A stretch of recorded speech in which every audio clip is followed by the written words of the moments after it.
How to become a content creator and maintain a full-time job. Hi, my name is Jessica. I've been working in the media for the last 21 years. A radio and TV personality and programs manager for both radio and TV. As programs manager, I'm also in charge of events and promotions for my station. I'm a voice actor. You have 1 minute remaining. My most popular voiceovers you most likely hear on Ghana's #1 telecommunication network, MTN, every day.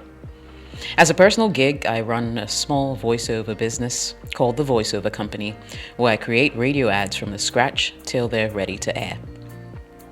I love to work to improve my fitness every chance I get. I also love to ride motorcycles.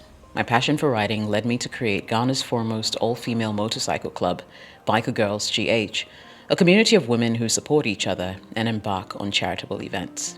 In my life, there's always something to do. There's never a dull moment. Then, of course, there's YouTube. In March 2020, when COVID hit, I was one of the people who was affected financially. It was two things. Either you quit your job or you took a pay cut. So I was stuck between a rock and a hard place. And at that point in time, we had been, the lockdown had happened. This was in March 2020. Lockdown had happened. And, we're just trying to sort of find some level of normalcy. That was hard, though, because life had suddenly changed. The world was on its knees. And we had to find ways to improvise. Now, what led me to YouTube was just the fact that, my income had reduced, understandably so. The times called for it, but my expenditure remained the same. And I have some fixed expenditures that I make every single month. And so, I needed to find another source of income.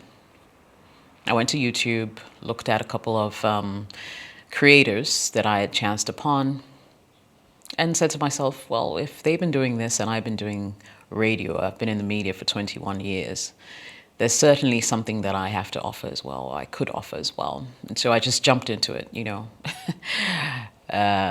with both legs. So in July, I think on the 4th of July, 2020, I posted my first YouTube video. It was not the first video for my channel, because prior to that, I had been posting every now and again, didn't know much about YouTube, treating YouTube like most people do. You have some funny video, some random video, you upload it just to see how it does. You get like 23 views.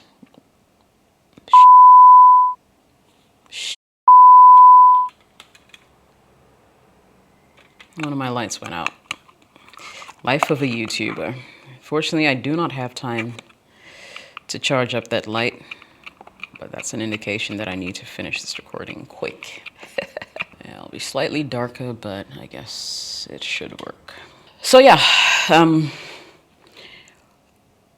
upload it to YouTube, get about 23 views, and lick your wounds and say and decide that YouTube is not for you. So I was quite excited about my first video, and it was 10 proven ways to lose weight without exercise. And I was so excited. Like I thought that, this was the video for me. This was the video that was going to break the internet.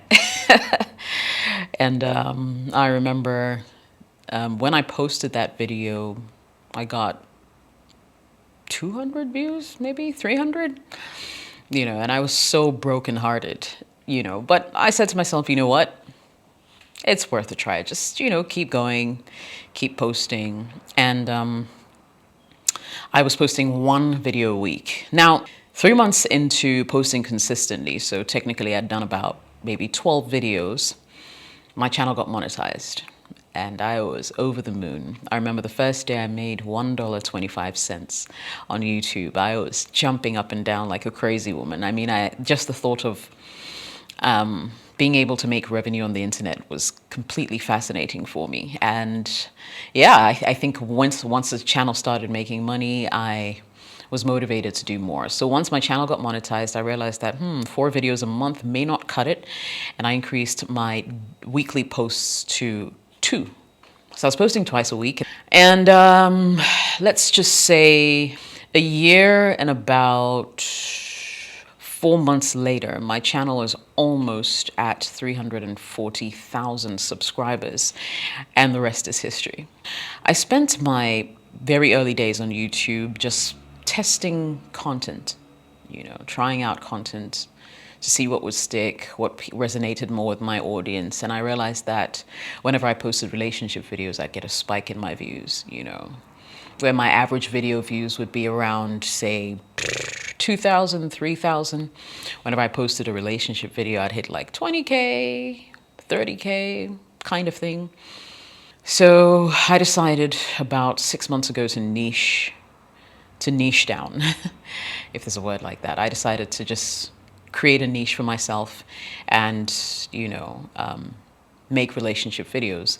And that's when my channel really began to take off. It's not been an easy journey. I'm not even trying to preach to you and make it seem glamorous. It's been very difficult because, as you know, I'm a full-time worker. I work for someone else, and trying to find like the perfect balance between my YouTube channel, which is growing so rapidly and has become like financially liberating. It's a matter of trying to find the perfect balance. Now, speaking of balance, it's not been easy at all because not a lot of people actually know that I do not have anyone who works with me on my channel. I've been posting and creating content by myself. And it hasn't been easy. I learned how to create content by watching YouTube videos, how to set up my lighting, sound, what I needed. When the channel started to make money, I bought gear, reinvesting into the channel and that kind of thing. So up until now, I haven't had any kind of external help, unless, of course, there was a shoot that required that I go outside my house to shoot. Then I'd have to, of course, hire the services of, say, a videographer for the day. But most of my videos are just talking heads, and everything you see on this channel is created by me.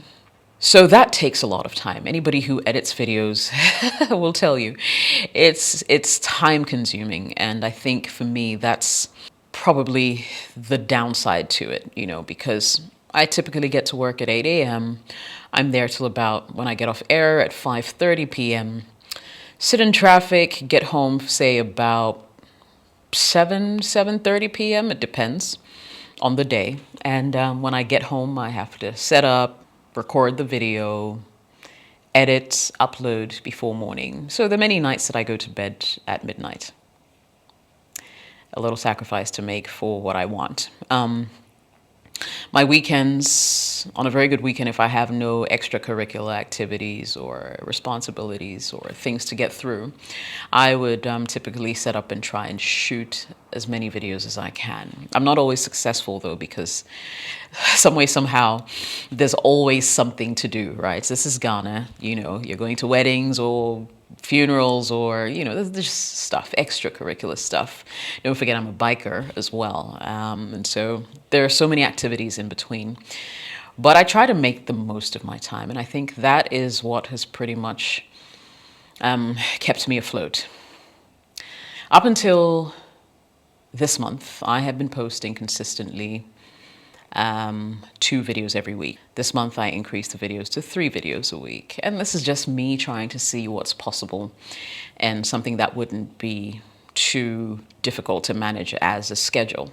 And also try to figure out what would best work for me, such that it doesn't interfere with my daytime job.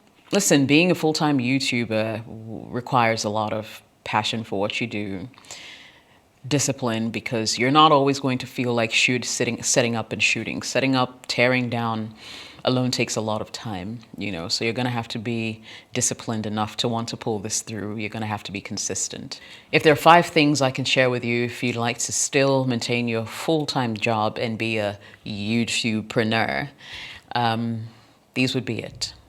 First, there are really no off days. You would require planning, discipline, and execution to be able to complete your task. Number 2, you will have to perfect your art of multitasking. It's not easy juggling a full-time job and still having time for your part-time job. So if you're not someone who's able to juggle multiple tasks at a time, there'll always be a couple of aspects of your job or your life that would suffer for it. You'd have to sacrifice to be able to, continuously create content. For number three, I'd say be careful not to drop the ball on your main job, because obviously that's probably what will sustain you, especially in the beginning when your channel's still growing, probably hasn't been monetized, or is monetized, but you're not making that much money from. So if you sort of cannibalize your own main job in your pursuit of creating content on YouTube, you might find yourself in a fix. So you need to really be able to find like a perfect balance. For number four, I'd say delegate what you can. Certainly the option and the road that I chose to walk has not been an easy one. And to be honest, I'm looking at probably employing a person or two, maybe come next year. But yes, delegate what you can. It always helps. And sometimes you move faster when you have other hands in the business. And finally, you must know that this is going to be a big sacrifice. And sometimes you may have to sacrifice your time with your friends, time with your family, time with your partner or your spouse. But there has to be some sacrifice on some kind of level. And so, these are my thoughts really on being a YouTuber and also working full time. Definitely not easy. Is it impossible to do? Look at me. Couple of months in, I'm still here. I still have my job, so I guess I'm doing something right. Do I intend to go full time? I don't know what the future holds, to be honest, but I think the possibilities are endless, and who knows? I'm sure if I go full time, you'll find out about it. So yeah, that's about it from me. My name is Jessica. I am tempted to say that if you like this video, you can smash the like button. Don't forget to subscribe and turn on all notifications as well, so you get a notification every single time I post. It's weird.